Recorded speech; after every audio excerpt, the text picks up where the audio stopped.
తాను చేసే ప్రతి సినిమా గురించి ఒక జడ్జిమెంట్ ఉంటుంది. జనరల్గా హీరోలకి డైరెక్టర్లకి ఫ్యాన్స్ ఉంటారు, కానీ ఇతను ప్రేక్షకుల నాడి తెలిసిన నిర్మాత.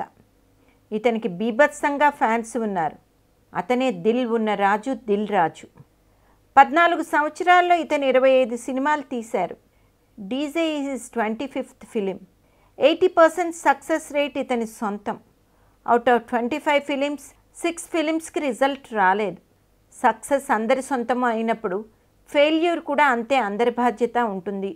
అభిప్రాయాలు కలవనప్పుడు ఆర్గ్యుమెంట్ లేకుండా ముందుకు వెళ్ళిపోతాం.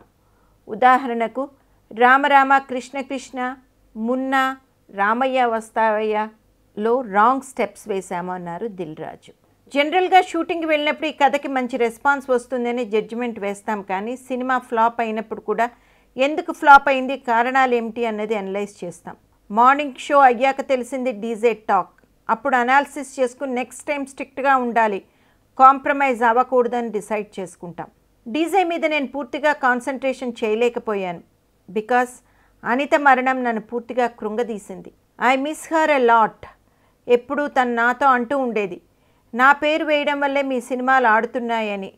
నేను అంత సరదాగా, అవును మేము స్క్రిప్ట్ మీద వర్క్ చేయకుండానే కేవలం నీ పేరు వేయడం వల్లే నా సక్సెస్ అంటూ ఉంటాను. అనిత మరణం జరిగిన 2 రోజులకే శతమానం భవతికి జాతీయ పురస్కారం. దిల్ రాజు గారు ఒకనొక సందర్భంలో నాకు చెడు జరిగిన వెంటనే ఒక మంచి జరుగుతుంది అన్నారు. సో దీనిని ఈ సందర్భంలో కూడా మనం ఆపాదించుకోవచ్చు. మా పెద్దనే రిలీజ్కి ముందు ఎడిటర్ రూమ్లో కూర్చుని చూసి బయటకు రాగానే దీనికి నేషనల్ అవార్డు వస్తుంది అన్నాడు. 2-3 సార్లు రిమైండ్ చేశాడు కూడా, పంపించావా, దాని ఫార్మాలిటీస్ ఏంటో చూసుకో అని. అనిత మరణం తర్వాత 4 రోజులకు ఒక SMS వచ్చింది, దినాలు జరుగుతున్నాయి, అప్పుడు తెలుగు నుంచి 2 సినిమాలు నేషనల్ అవార్డు లిస్టులో ఉన్నాయి అని. అనిత ఇన్ఫ్లుయెన్స్ నా మీద చాలా ఉంది. వెంకటేశ్వర క్రియేషన్స్ కింద అనిత ప్రెజెన్స్ అని ఎప్పుడూ ఉంటుంది. నరసింహారావు గారు కాచిగూడలో ఒక జ్యోతిష్కుడు. ఆయన నాకు చెప్పారు, మా అందరి పేర్లు తీసుకున్నాడు, నా భార్య పేరు కూడా తీసుకుని ఎప్పుడు ఈవిడి పేరు వచ్చే విధంగా చూసుకోండి అన్నాడు. బట్ ఒక మనిషిగా నేను సినిమాకు పనిచేసినప్పుడు తన సపోర్ట్ నాకు చాలా ఉండేది. స్క్రిప్ట్లో ఇన్వాల్వ్ అయ్యేది కాదు, కానీ ఆమె నాకు పెద్ద ఎసర్ట్.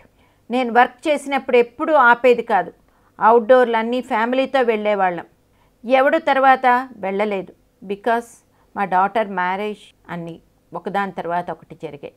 అనితది సడన్ డెత్ నా లైఫ్లో అన్ఎక్స్పెక్టెడ్ మూమెంట్స్ అవి.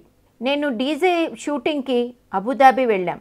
అట్నుంచి మేము మార్చ్ 11కి ఫారిన్ వెళ్ళాలి.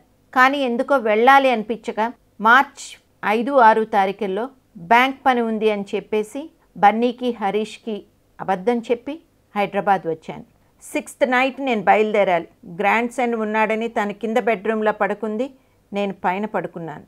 ఎప్పుడు లేట్ నైట్ షూటింగ్స్ వెళ్ళినా ముందు రోజే మేము చెప్పేసుకుంటాం, కానీ సర్ప్రైజ్ 6th తను లేచి నాకు సెండ్ ఆఫ్ ఇచ్చింది. 5th and 6th తనతోనే గడిపాను. 10th తనకు కొంచెం బాలేదు, లూజ్ మోషన్స్ అన్నారు. అందరూ వచ్చారు ఇంటికి, నేను తప్ప. 11th కార్డియాక్ అరెస్ట్ అయింది. మా పెళ్ళై 25 years కంప్లీట్ అయింది. ఇప్పుడు ఒక విధమైన వ్యాక్యూమ్ క్రియేట్ అయింది. నేను షూటింగ్స్కి వెళ్తున్నాను, పని చేస్తున్నాను, అన్నీ చేస్తున్నాను రెగ్యులర్గా. బట్ ఆ వ్యాక్యూమ్ని ఎవరూ పూరించలేకపోతున్నారు. ఐ ఫీల్ అలోన్ అన్నారు దిల్ రాజు గారు.